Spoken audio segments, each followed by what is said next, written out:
Hi everyone, so it's been about a month since my last video roughly, and this once a week thing's going really well. Sorry about that. It's been tricky to do it, shall we say. Anyway, another day, another video and another trip into hospital. I went into Leicester Glenfield Hospital this morning to be fitted with one of these.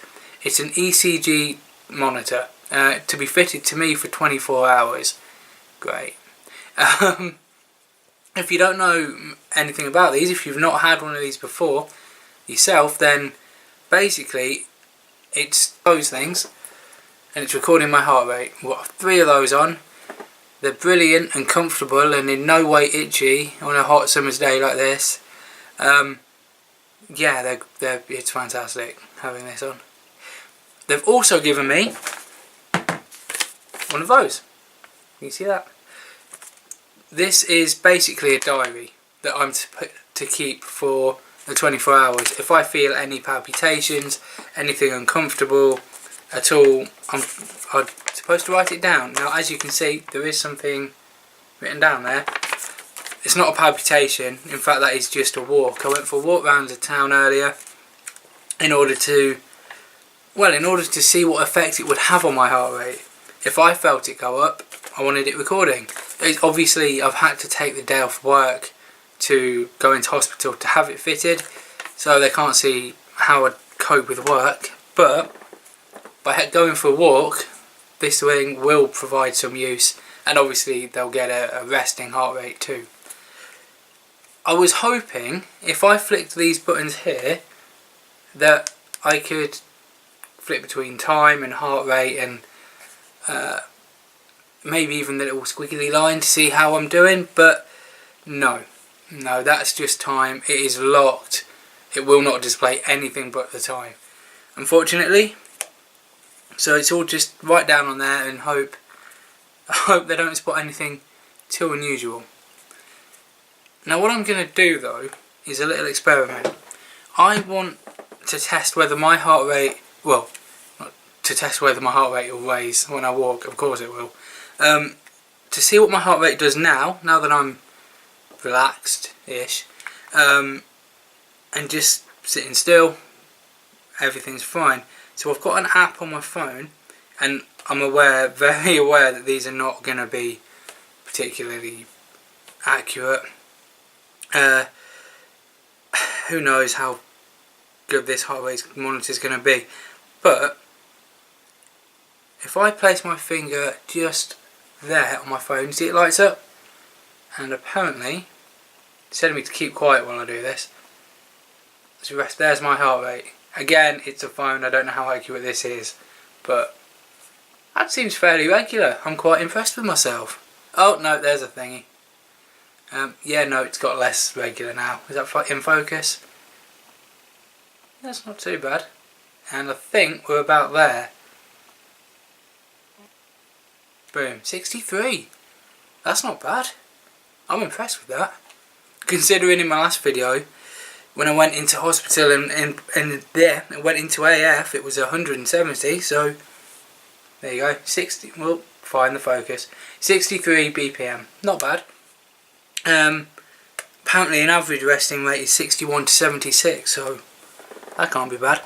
I'll also go for a walk later, like I said. Go for a walk around the village later, maybe when it cools off a bit. It's hilly around here, it's not going to be easy, and I'll come back and do that again. I don't know why I'm messing my words up here, but anyway, I'll come back, do that again, and we should see quite a difference. In theory, that's going to raise up. My bet is I'll be on high 90s to 100, probably. Oh yeah. Yeah, so I'm back from my walk and I'm shattered. It was a 20-minute walk, which doesn't sound like much to a lot of people. That's not a lot, but to me that's yeah, it hurts. Feeling it in my chest. Now, I didn't film the walk. I didn't film it because I wasn't sure who'd be out as well and whether it would be right to start filming randomly around the village as I walk around. Might do that in the future. I'll have to get somewhere quieter. But anyway,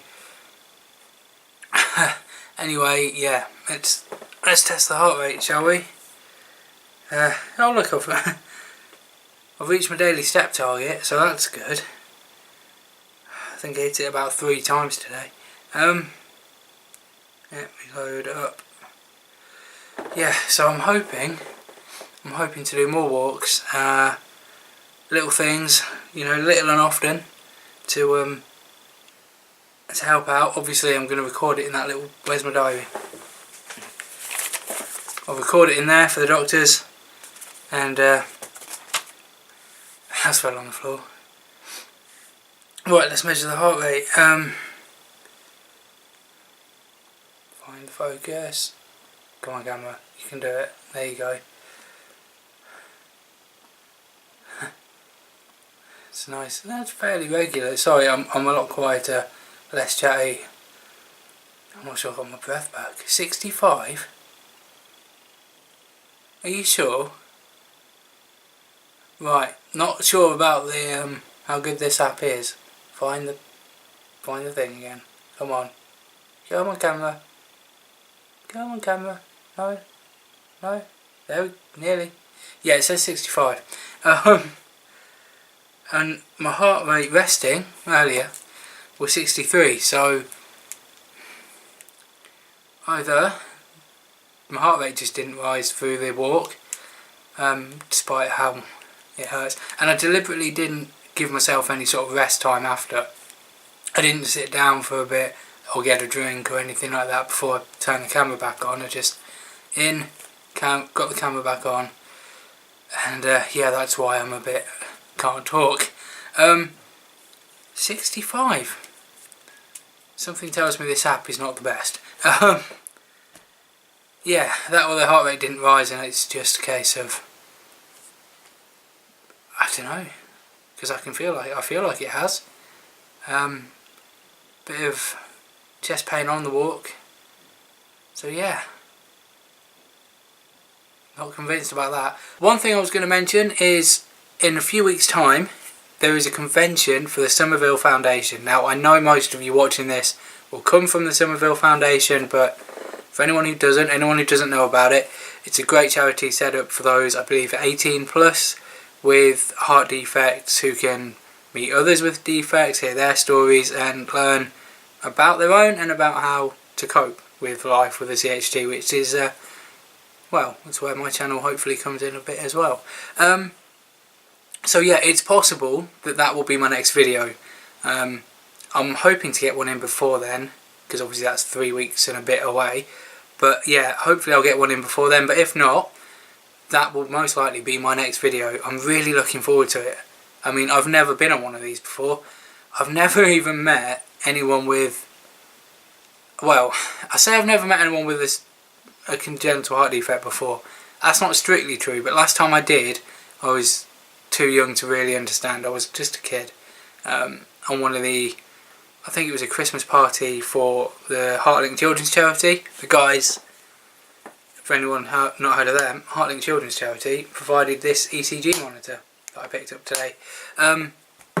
Yeah, they look after kids born with heart defects and their families. Great charity. But the last time I met anyone with a CHD, I was just a kid myself, being helped by Heartlink. So I'm really excited. I'm really nervous too, because you might think, oh, you must be confident, you're on YouTube. No, not so much. Yeah, I'm nervous to meet people and go and hear their stories and hear. That sounds daft, doesn't it? Why are you nervous to hear other people's stories? Truth is,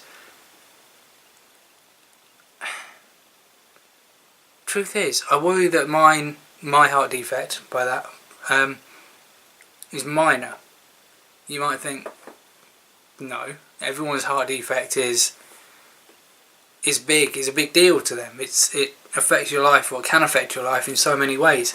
Although a lot of people persevere through it, and there's some incredible inspirational stories out there, but I feel like mine's minor, even though it's not. Because to look at me, you wouldn't know he's got a heart defect. Necessarily. Okay, let me word that better. I've cut and thought about what I'm going to say a bit. When I say I feel like mine is minor, it's because I don't really see it in a day-to-day basis. I don't see it affecting, apart from days where I have to go into hospital, obviously, but on a regular day-to-day basis, I don't feel like I've got a heart defect. I don't worry about it. I just take my medication and then I get on with the day, and then come the evening I take my medication and go to bed, and it's that simple, and you just carry on. And yeah, what am I trying to say? I'm trying to say that it can affect you in that you can think, or I don't know if you, but personally, it's almost as if I don't deserve to be there. That sounds ridiculous, but I've heard stories of heart defects affecting people in such horrible ways, in such big ways. People who don't find out about their CHD until later on in life, and suddenly everything changes and everything you've ever known is completely different. There are stories of bad circulation causing extreme difficulties with limbs and various things, other organs being affected, and yet, because I can go day to day and it doesn't really bother me, it can almost feel like I'm not deserving. I mean, I've got many surgery scars and I have to go to hospital, and my last video I was rushed into hospital because of my AF, atrial flutter, and my heart rate doing 170 when, well, for a long time when it shouldn't be doing that. I know this I'm going to keep ranting, aren't I? This video is just going to turn into a massive rant. Sorry about that. You feel free to fast forward or skip or just not watch, that's fine. But yeah, I don't know. What I'm gonna do, right, I'm gonna stop ranting. What I'm gonna do is write it down. I'm gonna plan, and I'm gonna talk about how it can affect you, or how it affects me rather. Not so much physically, but mentally, emotionally, if that's a better way of putting it. Because as I say, if it doesn't affect you on a day-to-day basis, in that I don't get out of breath walking up a set of stairs, I can do my job perfectly well. My boss knows all about it. Again, should you tell your boss? Yes, you should.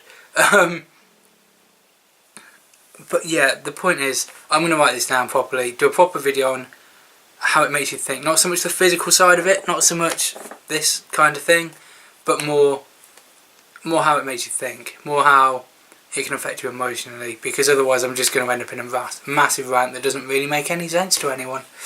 So until that video comes out, and then obviously it'll be the Somerville convention, which is going to be, yeah, probably a vlog, but better than my last vlog, which was a complete, yeah, I didn't like it. But yeah, until then, thank you for watching and listening to a rant, and goodbye, thank you.